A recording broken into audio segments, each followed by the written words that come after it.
ನಮಸ್ತೆ ಗೆಳೆಯರೇ, pre market morning session 9/1/2025 ಗುರುವಾರ ದಿನ ಯಾವ್ಯಾವ ರೀತಿ ನಡೀತಾ ಇದೆ global markets. So let us see, US market has been closed negative here. So total to total ನೋಡ್ಕೊಂಡ್ರೆ, so they have been close negative.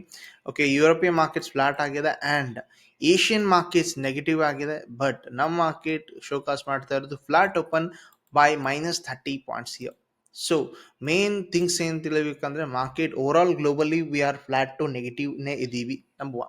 So ಇದಾದ್ಮೇಲೆ FID ಆಕ್ಟಿವಿಟಿ ಏನಾದರೂ ಇಂಪಾರ್ಟೆಂಟ್ ಡೇಟಾ ಹೇಳ್ಕೊಡ್ತಾ ಇದೆ. See this one. ಓಕೆ, ನಿನ್ನೆ FI ದವರು ಜಾಸ್ತಿನೇ cell ಮಾಡಿದ್ದಾರೆ, 3,362 ಕೋಟಿ. ಬೇರೆ DI ದವ್ರು ಬೈ ಮಾಡೋದು 2,716. ಸೊ FI ಕಂಟ್ರೋಲ್ಡ್ ಸೆಲ್ಲಿಂಗ್ ಆಗಿದೆ ಅಂಡ್ DI ದವ್ರು ರೆಸ್ಕ್ಯೂ ಮಾಡಿದ್ದಾರೆ ಬಾಟಮ್ ಅಲ್ಲಿ 23,550 ಲೆವೆಲ್ ಅಲ್ಲಿ ನಿಫ್ಟಿನಲ್ಲಿ. Okay, so this is what happening here. So ADR ಡೇಟಾಗಳು ನೋಡ್ಕೊಂಡ್ರೆ ITs are looking positive. Okay, so TCS result ಕೂಡ ಇವತ್ತಿದೆ. ಓಕೆ, ಅಂಡ್ ಏನಾಗುತ್ತೆ ನೋಡೋಣ. Banks looking negative. Okay, hard about 1.77% HDFC Bank, 1.45% in the ICICI Bank. So banks looking negative. Very important level 49,800 ಕೆಳಗಡೆ continue hold ಮಾಡ್ತಾನೆ ಇದೆ ಅಂದ್ರೆ 49,000 48,000 are not low, no longer. Okay, ಬಂದೇ ಬರುತ್ತೆ ಅಂತೇಳಿ. Reddy's looking positive. Okay, so totally market ADRಗಳ concern ಇಂದ ನೋಡಿದ್ರೆ it's a negative for a day. But only ITs positive ಇದೆ, ಬಟ್ ಬ್ಯಾಂಕ್ಸ್ ಲುಕಿಂಗ್ ಪೂರ್ತಿ ನೆಗೆಟಿವ್. ಎಕನಾಮಿಕ್ ಕ್ಯಾಲೆಂಡರ್ ಪ್ರಕಾರ ಆದ್ರೆ ಇಂಪಾರ್ಟೆಂಟ್ ಏನಾದರೂ ಬರ್ತಾ ಇದೆ? ಎಸ್, FMC ಮೀಟಿಂಗ್ ನಡೀತಾ ಇದೆ. ಓಕೆ, ದಟ್ ಈಸ್ ನೈಟ್ 12 ಗಂಟೆ 12ವರೆಗೆ ನಡೀತದೆ. ಅದು ನಾಳೆ ನಮಗೆ ಇಫೆಕ್ಟ್ ಆಗೋ ಚಾನ್ಸ್ ಇದೆ. So this is what we important to understand here. So FMC meeting important ಇದೆ. Okay, Fed interest rate decision ಅವರೆಲ್ಲ ಮಾಡ್ಕೊತಾರೆ. ಸೊ ಅಮೆರಿಕನ್ ಎಕಾನಮಿಲಿ ಏನು ಇಫೆಕ್ಟ್ ಆಗುತ್ತೆ ಅದೇ ಆಟೋಮೆಟಿಕ್ಲಿ ನಮಗೂ ಕೂಡ ಇಫೆಕ್ಟ್ ಆಗ್ತಾ ಇರ್ತದೆ. ಓಕೆ, ಸೊ ಸ್ಟಾಕ್ ಮಾರ್ಕೆಟ್ ಬಗ್ಗೆ ಏನಾದರೂ ಇಂಪಾರ್ಟೆಂಟ್ ತಿಳಿಬೇಕಾದ್ರೆ NDTV Profit ಅಂತ .com ಹಾಕಿದ್ರೆ you can know all about this today. Okay, ಇಲ್ಲಿ ನೋಡ್ಬೇಕಾಗಿದ್ದೇನು, ಯಾವ್ದೋ ಅರ್ನಿಂಗ್ಸ್ ಇದೆಯಾ? ಓಕೆ, ಅಂಥವೆಲ್ಲಾದ್ರೂ ಇಲ್ಲಿ ಸಿಗುತ್ತೆ. ಲೈಕ್ ಆಸ್ ಆಫ್ ನಾವು IREDA and Tata Elxsi, TCS, GTPL Hathway are under the radar for earnings today. Okay, stocks to watch like Tata Motors ಆಗಲಿ, ಇವೆಲ್ಲ ಸ್ಟಾಕ್ಗಳು ನೋಡಬೇಕಾಗಿದೆ. ಇಂಪಾರ್ಟೆಂಟ್ ಏನಾದರೂ ಡೀಲ್ಸ್ ಆಗಿರುತ್ತೆ, ನ್ಯೂಸ್ ಅಂತೂ ನಡೆದಿರ್ತದೆ. ಓಕೆ, ಅದನ್ನ ಬಿಟ್ಟರೆ ಏನೋ bulk deals and block deals ಆಗಿದ್ವಾ ಯಾವುದೋ ಸ್ಟಾಕಲ್ಲಿ ನೀವು ತೊಗೊಂಡಿದ್ರೊಳಗಡೆ, ಸೊ ಅದನ್ನು ಕೂಡ ಅಬ್ಸರ್ವ್ ಮಾಡ್ತೀರಿ. ಆ್ಯಂಡ್ ಇಲ್ಲಿ ಕೂಡ FID ಆಕ್ಟಿವಿಟಿ ನಿಮಗೆ ಕಂಟಿನ್ಯೂಸ್ಲಿ ಮೇಂಟೈನ್ ಮಾಡಿರ್ತಾರೆ ಅಂತ ಕೊಟ್ಟಿರ್ತಾರೆ. ಸೊ ಇಷ್ಟೆಲ್ಲ ನೋಡ್ಕೊಂಡ್ರೆ ಗೊತ್ತಾಗೋದೇನು data, we are about open flat or negative. ನೆಗೆಟಿವ್ನೇ ಓಪನ್ ಆಗೋ ಚಾನ್ಸಸ್ ಹೆವಿ ಇದೆ. About -30 points here. Gift nifty ಅದನ್ನೇ ತೋರಿಸ್ತಾ ಇದೆ ರೈಟ್ ನಾವು here. So let us see oil data. Oil ಡೇಟಾನಲ್ಲಿ ಯಾವ ರೀತಿ ಟ್ರೇಡ್ ಮಾಡ್ತೀರಿ? ಎನಿವೇ, ಇದು ನಿಮಗೆ ಟೆಲಿಗ್ರಾಮ್ ಗ್ರೂಪ್ನಲ್ಲಿ ಅಪ್ಡೇಟ್ ಮಾಡಿರಲಿಲ್ಲ, ಬಟ್ ಅವರ ಕ್ಲಾಸ್ ಗ್ರೂಪಲ್ಲಿ ಅಪ್ಡೇಟ್ ಮಾಡಿದೆ. 73.82 ಮಾರ್ಕೆಟ್ ಬ್ರೇಕ್ ಡೌನ್ ಇಲ್ಲಿವರೆಗೂ ಅಂತೇಳಿ. ಆ್ಯಂಡ್ ಮಾರ್ಕೆಟ್ ಅದನ್ನು ಕಂಟಿನ್ಯೂಷನ್ ಮಾಡ್ತಾ ಇದ್ದಾನೆ. ಓಕೆ, ಸೊ ಡೇ ಆ್ಯಂಗಲ್ ನೋಡ್ಕೋಣ. ಓಕೆ, ಡೇ ಆ್ಯಂಗಲ್ ಒಳಗಡೆ ಏನು ಕಾಣುತ್ತೆ? ಸೊ ಅಲ್ಲಿ ರಿಮೂವ್ ಎವ್ರಿ ಡ್ರಾಯಿಂಗ್ಸ್ ಇದೆ. ಎಲ್ಲ ಡ್ರಾಯಿಂಗ್ಸ್ ತೆಗೆದಾಕ್ತೀನಿ, ಅರ್ಥ ಮಾಡ್ಕೊಳ್ಳಿ, ಟ್ರೈ ಮಾಡ್ಕೊಳ್ರಿ. Okay, so watch out here. Next level, important level support ಇಲ್ಲಿದೆ. Quickly draw here, this is here. Okay, ಅದಕ್ಕಿಂತ ಮುಂಚೆ ಎಲ್ಲಿದೆ ಸರ್? ಬ್ರೇಕ್ಔಟ್ ಆಗಿರೋ ಲೆವೆಲ್ ಇದಿಲ್ಲಿದೆ. ಓಕೆ, ಆ್ಯಂಡ್ ಮಾರ್ಕೆಟ್ ಈಗ ಟೈಮ್ ಪಾಸ್ ಆಗಿ ನಿಂತ್ಕೊಳ್ಳಿಕ್ಕೆ ಪ್ರಯತ್ನ ಮಾಡ್ತಿರೋದು ಇದೇ level, that is about 72.5 level. Okay, ಇದನ್ನ ಇಂಡಿಯನ್ ಮಾರ್ಕೆಟ್ಗೆ ಕನ್ವರ್ಟ್ ಮಾಡ್ಕೊಂಡು ವರ್ಕೌಟ್ಸ್ ಕೂಡ ಮಾಡ್ಬೋದು. ಸೊ 30 ಮಿನಿಟ್ಸ್ ಸ್ವಿಚ್ ಮಾಡಿದ್ರೆ we are at a support. ಹೌದಾ ಇಲ್ವಾ ನೋಡ್ಕೊಳ್ಳಿ. S it's support, yes it's support. ಈ ಜಾಗದಲ್ಲಿ ಮಾರ್ಕೆಟ್ ಏನಾದರೂ ನಿಮಗೆ ರಿವರ್ಸಲ್ ಸೈನ್ ಸಿಗುತ್ತಾ ಅನ್ನೋದು ಇಂಪಾರ್ಟೆಂಟ್. ಸಿ ರಿವರ್ಸಲ್ ಈ ರೀತಿ ಬ್ರೇಕ್ಔಟ್ ಸಿಕ್ಕಿತ್ತು. ಓಕೆ, ಈ ರೀತಿ ಬ್ರೇಕ್ಔಟ್ ಸಿಕ್ಕಿತ್ತು, ಈ ರೀತಿ ಇಲ್ಲಿ ಸಿಗ್ತಾನಾ ಅನ್ನೋದು ಇಂಪಾರ್ಟೆಂಟ್ ಇದೆ. ಸಿಕ್ಕರೆ ಮೇಲ್ಗಡೆ ಹೋಗ್ತದೆ, ಇಲ್ಲ side wise to negative. Okay, so oil data is clear ನಾವು. ಸೊ ನ್ಯಾಚುರಲ್ ಗ್ಯಾಸಲ್ಲಿ ಏನೇನು ಆಗ್ತಾ ಇದೆ? ಸೊ ಇಂಡಿಯನ್ ಮಾರ್ಕೆಟ್ಗೆ ಕಂಪೇರ್ ಮಾಡಿಕೊಟ್ರೆ ನಿನ್ನೆ ಒಂದು ಪೋಸ್ಟ್ ಮಾಡಿದೆ, 311 ಸೆಲ್ 307 ಬಾಯ್ ಅನ್ನೋದು ಡೇಟಾ ಹಾಕಿದ್ದೆ. ಆ್ಯಂಡ್ ಅದರಿಂದ ನೀವು ಏನಾದರೂ ಲೈಕ್ ಜಸ್ಟ್ ಪೋಸ್ಟ್ ಮಾಡಿದೆ, ನೀವು ಅದನ್ನ ಟ್ರೇಡ್ ಮಾಡ್ಕೊಂಡಿರ್ಬೋದು. ಎನಿವೆ, ಸೊ 30 ಮಿನಿಟ್ಸ್ ಎಲ್ಲ ಅಬ್ಸರ್ವ್ ಮಾಡಿದ್ರೆ ಗೊತ್ತಾಗೋ ಈಸಿ ವಿಷಯ ದಿಸ್ ಒನ್. ಈಸಿ ವಿಷಯ ರೈಟ್. 315 ಅಥವಾ ಸಮಥಿಂಗ್ ಇಲ್ಲಿ ರೆಸಿಸ್ಟೆನ್ಸ್ ಇದೆ. Okay, in case market breakout ಕೊಡ್ತಾ ಇದೆ, ಹೈಯರ್ ಲೋ ಆಗ್ತಾ ಇದೆ, it's a move.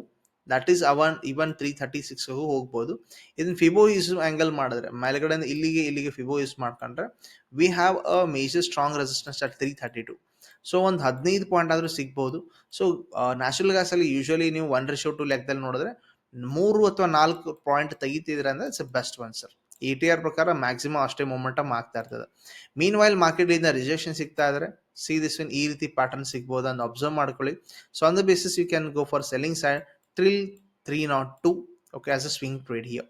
Okay, gold ಅಲ್ಲಿ ಏನಾಗ್ತಾ ಇದೆ ವೆರಿ ಇಂಪಾರ್ಟೆಂಟ್ ತಿಳ್ಕೊಬೇಕಾಗಿದೆ. ಗೋಲ್ಡ್ ಅಲ್ಲಿ ಏನಾಗ್ತಾ ಇದೆ? Okay, so let us see here, ಇಲ್ಲಿ ಒಂದು ಲೋವರ್ ಹೈ ಕನ್ಸ್ಟ್ರಕ್ಷನ್ ಆಗ್ತಾ ಇರೋದು ನಿಮ್ಗೆ ಗೊತ್ತಾಗ್ತಾ ಇದೆ ಅನ್ಕೋತೀನಿ. Look at here 1 2 3. Okay, so ಒಂದು high, lower high. Okay, lower high ಅಂದರೆ ಮಾರ್ಕೆಟ್ ಕೆಳಗಡೆ ಹೋಗ್ತಾನೆ, only and only market break down ಕೊಟ್ಟರೆ ಹೋಗ್ತಾನೆ, ಇಲ್ಲಾಂದ್ರೆ ಇಲ್ಲ. ಓಕೆ, ಸೊ ಅದೇ ಸೇಮ್ ಟೈಮಲ್ಲಿ ನೀವು ಇಂಪಾರ್ಟೆಂಟ್ ಸಪೋರ್ಟ್ ಕೂಡ ಡ್ರಾ ಮಾಡ್ಬೋದು, that is around here. So resistance, sorry, so 2665 major resistance and market ಅಲ್ಲೇ ಲೋವರ್ ಹೈ ಮಾಡ್ಕೊಂಡಿದೆ ಅಂದರೆ ಇಟ್ಸ್ ಕನ್ಫರ್ಮ್ ಸೆಲ್ಲಿಂಗ್ ಇಲ್ಲಿ ಆಗ್ತಾ ಇದೆ ಅಂತೇಳಿ. ಓಕೆ, ಮೋಸ್ಟ್ ರೀಸೆಂಟ್ ಸಪೋರ್ಟ್ ಇಲ್ಲಿ ಇರೋದು 2660 ಹತ್ರ ಇದೆ, 50 ಹತ್ರ. ಓಕೆ, ಇದ್ರ ಕೆಳಗಡೆ ಹೋದರೆ market could be coming to 2635. So gold ಒಳಗಡೆ ಇಂಪಾರ್ಟೆಂಟ್ ಲೆವೆಲ್ ನೆನಪಿರಲಿ, ಯಾವ ರೀತಿ ಟ್ರೇಡ್ ಮಾಡ್ತೀರಿ ಅಂತೇಳಿ. Okay, stock selection sheet update ಮಾಡಿದ್ದೀನಿ. ಲುಕ್ ಅಟ್ ಹಿಯರ್, ಎಷ್ಟು ಸ್ಟಾಕ್ಗಳು ಸೆಲ್ಲಿಂಗ್ ಸೈಡ್ ಇದೆ. ಸೊ ಸೆಲ್ಲಿಂಗ್ ಸೈಡ್ ಅಷ್ಟೇ ಸ್ಟಾಕ್ನ ಸೆಲೆಕ್ಷನ್ ಮಾಡ್ತೀನಿ, ಇವೆಲ್ಲ ಸೆಲ್ಲಿಂಗ್ ಕಡೆ ಇದೆ. Okay, Voltas, United Spirits, UBL, SBI, Persistent, Naukri and Auropharma, okay, Apollo, ಎಪಿಲೆಪ್ಲೋ and Angel One, Adani Ports, ಆಮೇಲೆ Aarti industry, HDFC bank, LICI, okay, PFC, okay, Sun Pharma ಕೂಡ. ಓಕೆ, ಇವೆಲ್ಲ ಸ್ಟಾಕಲ್ಲಿ ಸೆಲ್ಲಿಂಗ್ ಸೈಡ್ ಇವೆ. Okay, which are buying side. So selling ಎಷ್ಟಿದೆ totally 49 ಸ್ಟಾಕ್ಗಳು selling side ಇವೆ. Buying side ಎಷ್ಟಿದೆ? ಓಕೆ, ಇಷ್ಟೇ ಇದೆ, ಕಮ್ಮಿ ಇದೆ, 20 ಸ್ಟಾಕ್ ಬೈಯಿಂಗ್ ಸೈಡ್ ಇವೆ. Asian paint, Atul, Axis bank, Berger paint, TCS ಕೂಡ ಇದೆ, ನೋಡ್ಕೋಬಹುದು ಕೆಳಗಡೆ. Tata communication, ONGC and Max health care, ನೀನೇ ಯಾರೋ ಕೇಳಿದ್ರಿ ಇದನ್ನು ಲೈವಲ್ಲಿ. Okay, Lodha, industrial bank, okay, ಇವೆಲ್ಲ ಏನಿದೆ ಸರ್ ಬಾಯಿಂಗ್ ಸೈಡ್ ಇದೆ. ಓಕೆ, ಸೊ ಯಾವುದು ಅನ್ಡಿಸೈಡ್ ಇದೆ ಅಂದರೆ ಇವೆಲ್ಲ ಅನ್ಡಿಸೈಡ್ ಇದೆ ಟೋಟಲಿ. ಎಷ್ಟಿವೆಯಪ್ಪ ಅಂದರೆ 156. So there is a chance that ಸೆಲ್ಲಿಂಗ್ನಲ್ಲಿ ಜಾಸ್ತಿ ಇದೆ, ಬೈಯಿಂಗ್ನಲ್ಲಿ ಕಮ್ಮಿ ಇರೋದ್ರಿಂದ ಫ್ಲಾಟ್ ಕೆಲವು ಇಂಡಸ್ಟ್ರಿ ಅಥವಾ ಸೆಕ್ಟರ್ ಕಾಣ್ತಾ ಇದೆ. ಸೊ ಈ ಸ್ಟಾಕ್ ಸೆಲೆಕ್ಷನ್ ಶೀಟ್ ಬಗ್ಗೆ ನೀವು ಯಾವ ರೀತಿ ಮಾಡ್ಕೋತೀರಿ ಅನ್ನೋದು ಆಲ್ರೆಡಿ ವಿಡಿಯೋ ಕ್ರಿಯೇಟ್ ಮಾಡಿದ್ದೀನಿ, ನೀವು ಅದನ್ನು ಫಾಲೋ ಅಪ್ ಮಾಡಿ ನಿಮಗೋಸ್ಕರ ನೀವು ಕ್ರಿಯೇಟ್ ಮಾಡ್ಕೋತೀರಿ. ಸೊ ಓವರಾಲ್ ಮಾರ್ಕೆಟ್ ಇವಾಗ ನೋಡಿದ್ರೆ looking global sentiments and data ನೋಡಿದ್ರೆ ಫ್ಲಾಟ್ ಟು ನೆಗೆಟಿವ್ನೇ ಓಪನ್ ಆಗ್ತಾ ಇದ್ದೀವಿ. And there is a chance that high likely market to hold 23,550 levels. Okay, 23,550 ಇವತ್ತು ಎಕ್ಸ್ಪೈರಿ ಕೂಡ ಇದೆ, please do check that. Okay, 23,550 ಅಂದರೆ ಇದು ನಿನ್ನೆ ನಾವು ಡಿಸ್ಕಷನ್ ಮಾಡ್ತಾ ಇದ್ವಿ, ನೋಡ್ಕೊಂಡಿರ್ಬೋದು why it is important level. Okay, ಇಲ್ಲಾಂದ್ರೆ ಮ್ಯಾಕ್ಸಿಮಮ್ ಮಾರ್ಕೆಟ್ ನಿಮಗೆ ಎಕ್ಸ್ಪೈರಿ ಆಗೋದು ಅರೌಂಡ್ 23,500 ಆಗ್ಬೋದು ಅಥವಾ 23,700 ಕೂಡ ಆಗ್ಬೋದು. Only momentum you expect that above the 23,700 ಅದು ಬ್ರೇಕ್ಔಟ್ ಆದರೆ, because even market breakout gap up ಕೊಟ್ಟು ಕೂಡ ಟೈಮ್ ಪಾಸ್ ಮಾಡಿ ಕೆಳಗಡೆ ಬಂದು ಇಲ್ಲೇ ಟೈಮ್ ಪಾಸ್ ಮಾಡೋ ಚಾನ್ಸ್ ಇದೆ. Do observe this one. Okay, so ಅರ್ಥ ಮಾಡ್ಕೊಂಡಿದ್ದೀರಿ ಅನಾಲಿಸಿಸ್ನ. ಏನಾದರೂ ನಿಮಗೆ ಡೌಟ್ಸ್ ಇದ್ದರೆ ರಿಗಾರ್ಡಿಂಗ್ ಎನಿ ಸ್ಟಾಕ್ಸ್ ಬಗ್ಗೆ ಕಮೆಂಟ್ ಇದ್ದರೆ ಕಮೆಂಟಲ್ಲಿ ಹಾಕಿ, ಎಷ್ಟಾಗುತ್ತೆ ಸಾಧ್ಯದಷ್ಟು ನೀವು ಟೆಕ್ನಿಕಲ್ ಆ್ಯಂಡ್ ಫಂಡಮೆಂಟಲಿ ಆನ್ಸರ್ ಕೊಡಲಿಕ್ಕೆ ಟ್ರೈ ಮಾಡ್ತೀನಿ. ವಿಡಿಯೋ ಇಷ್ಟ ಆಗಿರುತ್ತೆ, ಇಷ್ಟ ಆದರೆ ಲೈಕ್ ಮಾಡ್ತೀರಿ, ಶೇರ್ ಮಾಡ್ತೀರಿ, ಸಬ್ಸ್ಕ್ರೈಬ್ ಅಂತೂ ಮಾಡೇ ಮಾಡ್ತೀರಿ. Thank you very much. ನಾವು